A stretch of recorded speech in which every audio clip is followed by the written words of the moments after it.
আসসালামু আলাইকুম জানাই সবাইকে।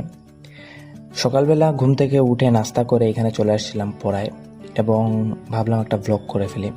এই যে এখানে ব্যালকনির দরজা খুলে বাইরের ভিউটা দেখছিলাম। তো প্রতিদিন দেখা হয় না, আজকে হুট করে কেন ইচ্ছা করলো দেখতে, তাই দেখছি। তো এই যে এখানে পড়ায় ছিলাম আমি, এবং এই পড়ার ফাঁকেই ভাবছিলাম যে ব্লগটা করে ফেলি। তো এখানে ছিল মূলত স্যারের পড়া, আর নিচেও কিছুটা পড়ছিলাম।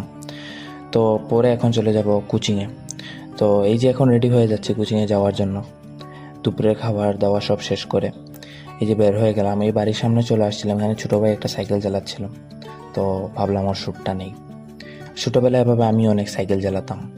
তো এই যে আজকে দেখতেই পারছেন, আমার রোদে আমার চেহারাটা একদম কালো হয়ে গেছে। এখানে এসে মূলত গাড়ির জন্য অপেক্ষা করছিলাম যে কখন গাড়ি আসে।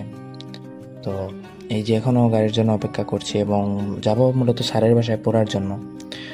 তো এই যে এখানে একটা দোকানে আসছিলাম, এখানে এসে বসছি এবং এখানে টাইগার খাইলাম, খেয়ে যাচ্ছি এখন স্যারের বাসায়।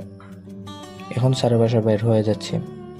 তো বিকালবেলা খুব একটা আবার রোদ পড়ে নাই। আমি যখন বের হয়েছিলাম তখন দুপুরবেলা ছিল, প্রায় 2টা-2:30টার মতো। তো এই যে আমার একটা বন্ধু, ও আমার সাথে এখানেই পড়ে।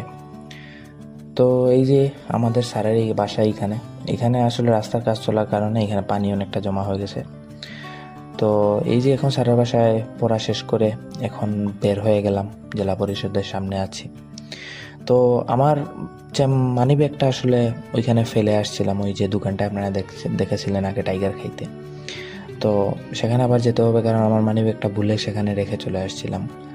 তো সেখান থেকে আবার এখন চলে যাচ্ছি যমুনায় কিছু কাজ আছে। তো যমুনায় আসলে আসার পরে খুব বাতাস দিচ্ছিল, ঠান্ডা বাতাস, এবং ভাবছিলাম হয়তো বৃষ্টি আসবে, কিন্তু আসলে বৃষ্টি আসে নাই। তো সেই কাজটা শেষ করে এখানে আসলাম। অনেকটা রাত হয়ে গেছিলো, প্রায় 7টার মতো বেজে গেছিলো। তখন আবার চলে যাচ্ছি গাড়ির জন্য। তো সেখানে গাড়ি নিব এবং গাড়ি নিয়ে এবং এখন চলে যাব বাড়িতে। এবং এই যে এখন বাড়িতে চলে আসলাম এবং দেখতেই পাচ্ছেন আমার চেহারার অবস্থা একদমই বাজে হয়ে গেছে। তো বাড়িতে গিয়ে ফ্রেশ হতে হবে এবং ফ্রেশ হয়ে চলে আসলাম পড়ায়, এবং আবারও পড়ায় বসতে হইতেছে নাস্তা করে। তখন অবশ্যই 9টা বেজে গেছে। আমার আসলে অনেক শর্ট টাইপের দেখাচ্ছি আসলে। তো ঠিক আছে, আজকের জন্য এতটুকুই। ভালো থাকবেন আপনারা। আসসালামু আলাইকুম।